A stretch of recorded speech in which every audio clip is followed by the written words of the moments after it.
Bagian ketiga, akuntan yang berpraktik melayani publik. Pada bagian ini, kita akan membahas peran akuntan yang berpraktik melayani publik.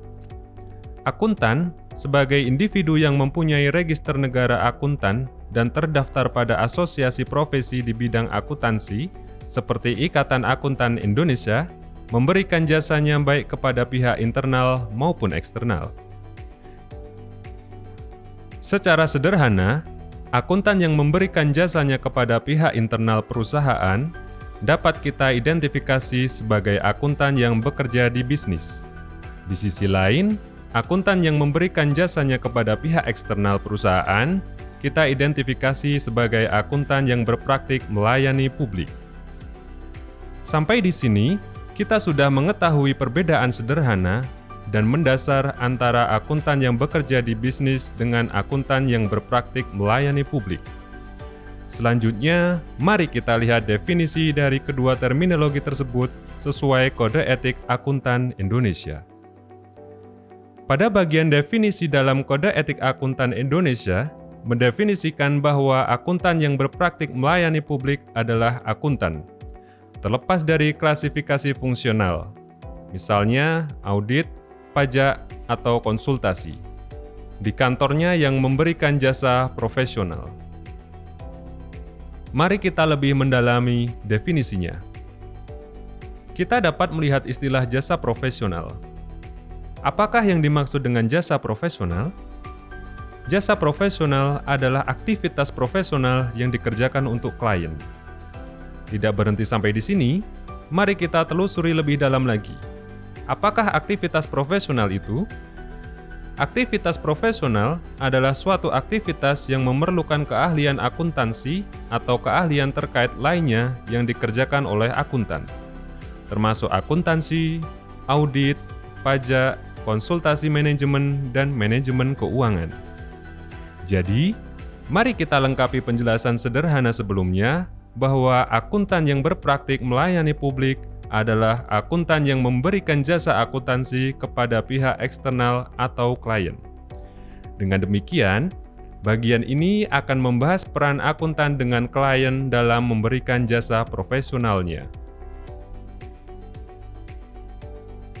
Berikut adalah contoh akuntan yang berpraktik melayani publik. Contoh ini dimaksudkan untuk menambah pemahaman kita atas definisi. Penjelasan tanpa contoh rasanya kurang lengkap. Apa saja contoh real akuntan yang berpraktik melayani publik? Pertama, Bapak Ardi adalah seorang akuntan berpraktik pada KJA Ardi dan Rekan. Pak Ardi membantu klien untuk membukukan transaksi harian sampai penyusunan dan penyajian atas laporan keuangan tahunan. Kedua, Ibu Zakia adalah seorang akuntan publik pada KAP Zakia dan Rekan. Ibu Zakia membantu klien untuk mengaudit laporan keuangannya agar bisa disampaikan kepada para pemangku kepentingan. Ketiga, Bapak Bagus adalah seorang akuntan yang bekerja sebagai konsultan pada kantor konsultan pajak Bagus dan Rekan. Pak Bagus membantu klien terkait perhitungan pajak sesuai peraturan perpajakan yang berlaku. Apakah kamu termasuk akuntan yang berpraktik melayani publik? Pembahasan bagian 3 tidak lepas hubungannya dengan bagian 4. Secara umum, bagian 4 membahas tentang independensi. Menjadi pertanyaan selanjutnya adalah, mengapa terdapat hubungan yang erat antara bagian 3 dan bagian 4? Menarik untuk dibahas. Seorang akuntan dapat memberikan jasa akuntansi kepada klien sesuai peraturan perundang-undangan yang berlaku, seperti jasa kompilasi dan jasa audit. Berdasarkan tujuannya, jasa dapat dibagi menjadi dua, yaitu jasa asuransi dan non-asuransi. Jasa ini dibungkus dalam suatu perikatan. Mari kita mengenal lebih jauh mengenai perikatan asuransi dan perikatan non-asuransi. Asuransi berasal dari bahasa Inggris, yaitu assurance, yang berarti keyakinan. Perikatan asuransi memberikan keyakinan kepada pengguna laporan yang dituju. Pada laporan akhir perikatan asuransi, terdapat kesimpulan yang dirancang untuk meningkatkan tingkat kepercayaan dari pengguna yang dituju. Contoh perikatan asuransi adalah perikatan audit dan review. Perikatan audit memberikan opini mengenai apakah laporan keuangan yang disusun dalam semua hal yang material disajikan secara wajar, bukan disajikan secara benar atau salah. Opini yang dibuat oleh akuntan atas laporan keuangan yang dibuat oleh klien dapat memberikan tingkat keyakinan yang lebih tinggi kepada pengguna laporan keuangan karena laporan keuangan telah diperiksa secara profesional oleh pihak yang independen.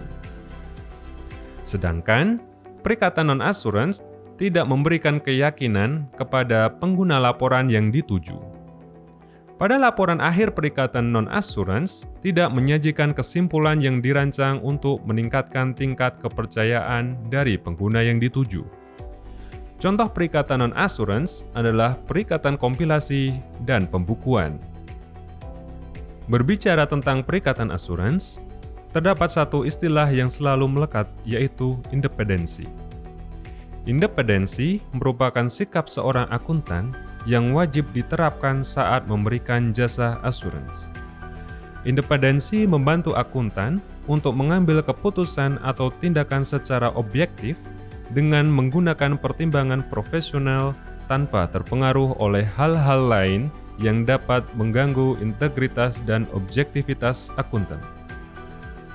Contoh sederhana, Anda diminta untuk melakukan audit terhadap PT Abadi. Anda memiliki porsi yang cukup banyak atas kepemilikan saham di PT Abadi.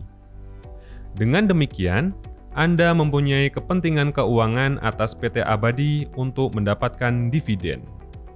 Selanjutnya, Anda diduga telah secara sengaja memberikan opini wajar terhadap laporan keuangan PT Abadi dengan beberapa penyesuaian angka yang membuat kinerja auditi terlihat lebih baik. Hal ini memberi keyakinan kepada pemegang saham lain bahwa kinerja PT Abadi sudah baik dan pantas untuk membagikan dividen. Pada akhirnya, Anda mendapatkan dividen atas tindakan tidak objektif tersebut. Contoh ini menjelaskan bahwa Anda tidak independen dalam melaksanakan perikatan audit. Akhirnya, perikatan asuransi mewajibkan pernyataan independensi. Sedangkan, perikatan non-assurance tidak mewajibkan pernyataan independensi kecuali jika dipersyaratkan dalam perikatan. Oleh karena itu, akuntan yang berpraktik melayani publik dan melaksanakan perikatan asuransi harus memahami dan menerapkan bagian 4A dan 4B dari Kode Etik Akuntan Indonesia. Bagian 4A membahas tentang independensi pada perikatan audit dan review. Bagian 4B membahas tentang independensi pada perikatan asuransi selain perikatan audit dan review.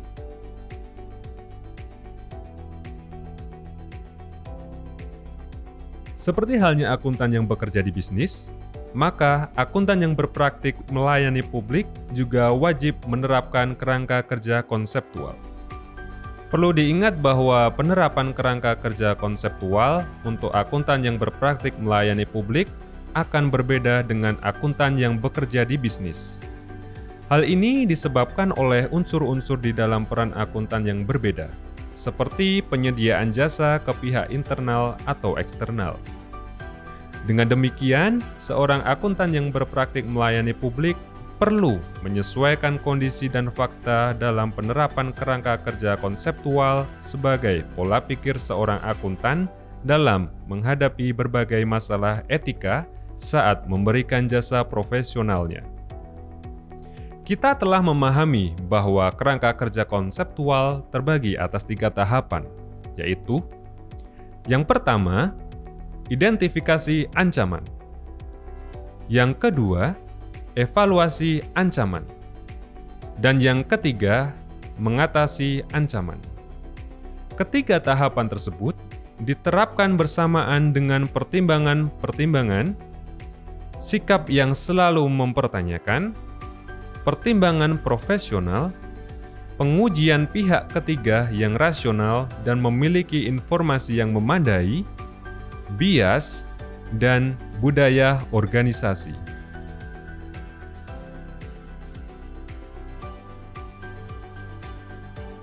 Dengan karakteristik yang dimiliki oleh akuntan yang berpraktik melayani publik, maka apa saja ancaman yang akan dihadapi oleh akuntan yang berpraktik melayani publik? Pertama, ancaman kepentingan pribadi.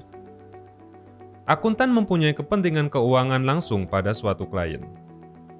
Akuntan menawarkan suatu imbalan yang rendah untuk memperoleh perikatan baru di mana imbalan tersebut sangat rendah sehingga menyulitkan bagi akuntan untuk memberikan jasa profesional sesuai dengan standar profesional dan standar teknis yang berlaku.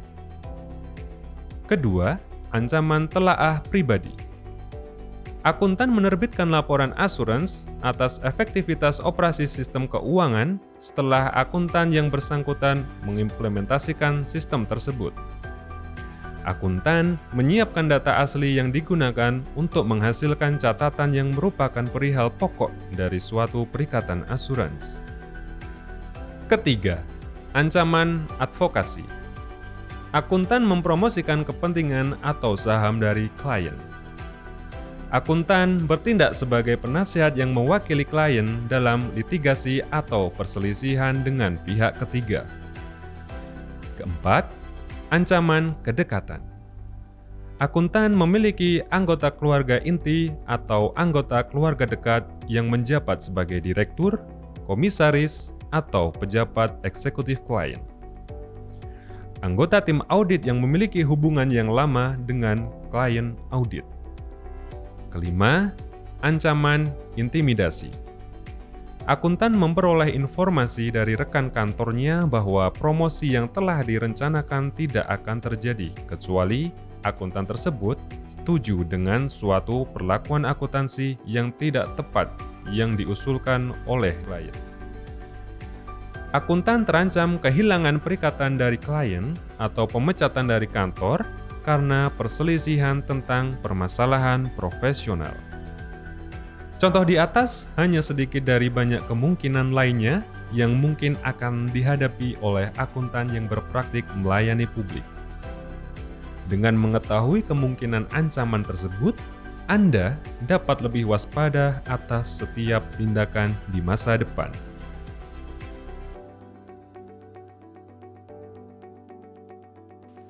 Setelah kita mengetahui kemungkinan ancaman yang mungkin dapat terjadi, tahap selanjutnya adalah mengevaluasi ancaman. Apakah ancaman-ancaman tersebut berada pada level yang dapat diterima?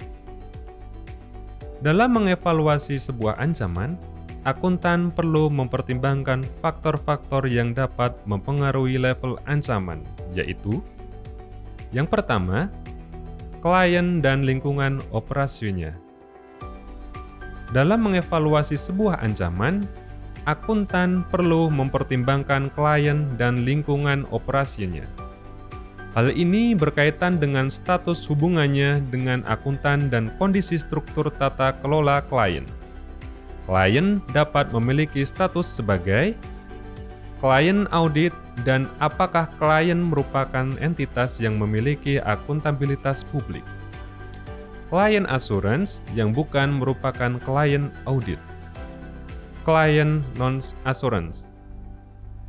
Kondisi struktur tata kelola klien juga dapat memberikan pertimbangan saat evaluasi ancaman, seperti klien menempatkan karyawan yang kompeten untuk membuat keputusan manajerial.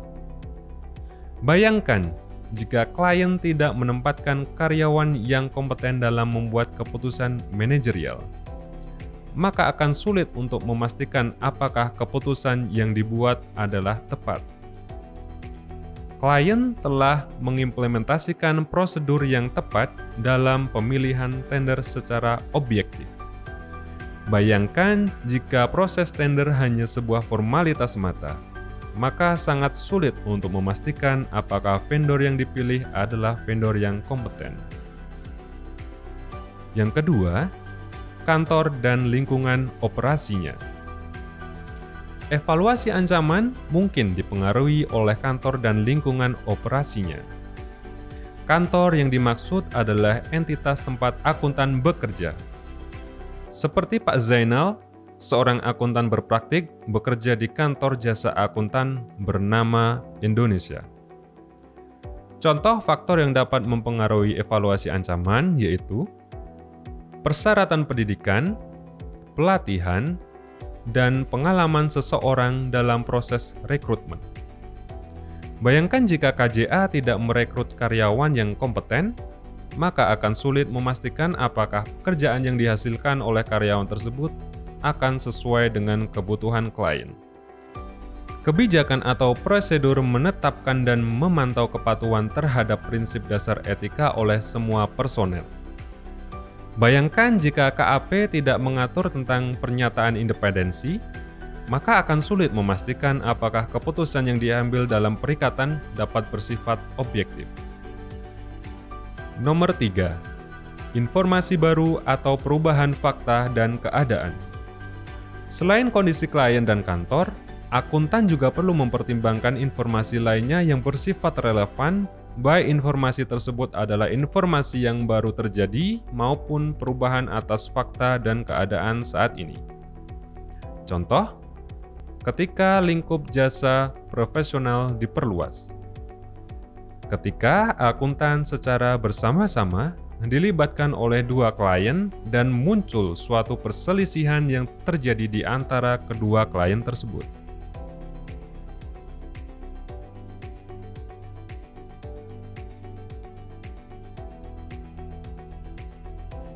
Tahapan terakhir adalah bagaimana cara mengatasi ancaman.